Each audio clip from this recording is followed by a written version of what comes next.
So those strike me as intended effects of reforms in the 1970s. Just briefly to wrap up then, unintended consequences.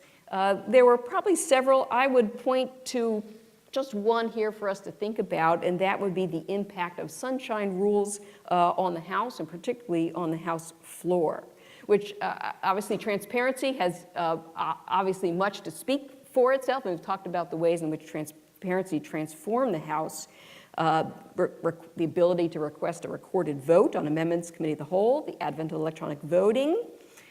But there are also, I think, some unintended consequences that accompanied those reforms. We clearly saw an increase in the amending activity on the House floor. Obviously, there was also an increase in amending activity on the Senate floor, and they still don't have electronic voting, so we don't want to overstate the impact of reforms here.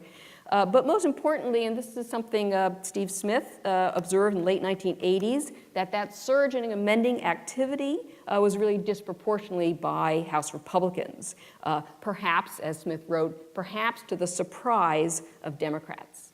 Again, here the idea that there are unanticipated effects, right, we saw with this surge in Republican activity.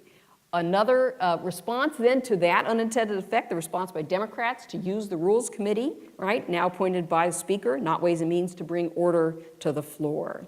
As we all know, conditions start to change, parties begin to polarize, right? We see more partisan voting in the 80s and 90s. We see the advent then of restrictive rules, decisions by party leaders to use the rules to pursue the caucus's policy priorities. Again, all in a chain of events that got unleashed by creating the floor as an avenue or an arena for actually making policy decisions, for opening up, making much broader participation within the floor. It precipitates a chain of events as conditions change outside the institution, right, that then creates reforms that perhaps probably were not anticipated by the 1970s reformers. Now that system can be sustainable and can yield major policy change if the majority party stays united. But once a majority fractures in a pretty competitive partisan environment, the majority party can no longer work its will, and if it's unwilling to reach out to the minority with these sets of rules on the floor, the result is, of course, what we see in the House today, right? The difficulty of bringing bills and working them through to the floor. Would we have seen the emergence of these restrictive rules even without the rules change in the 1970s? Perhaps. There's a long history of restrictive rules. Stan Bach, CRS, has written about them best.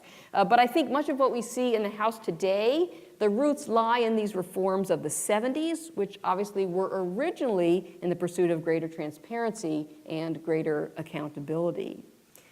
To wrap up, I think these changes rooted in the 70s are an important reminder about the power of institutional reform and about the power of reformers to actually make a difference, to improve the legislative branch. Certainly the 1970s is a testament to the success of the reformers in building sustainable coalitions in favor of change. At the same time, I think these 1970s reforms are a good reminder about the limits of institutional reform. That is, the House and Senate rules outlast, right, both the coalitions that put them into place and the political conditions that made those reforms possible. And that is inevitably, right, a recipe for having unanticipated or unintended consequences of reform, which can be good or bad for the institution, but either way, very hard to undo once those reforms get layered into place.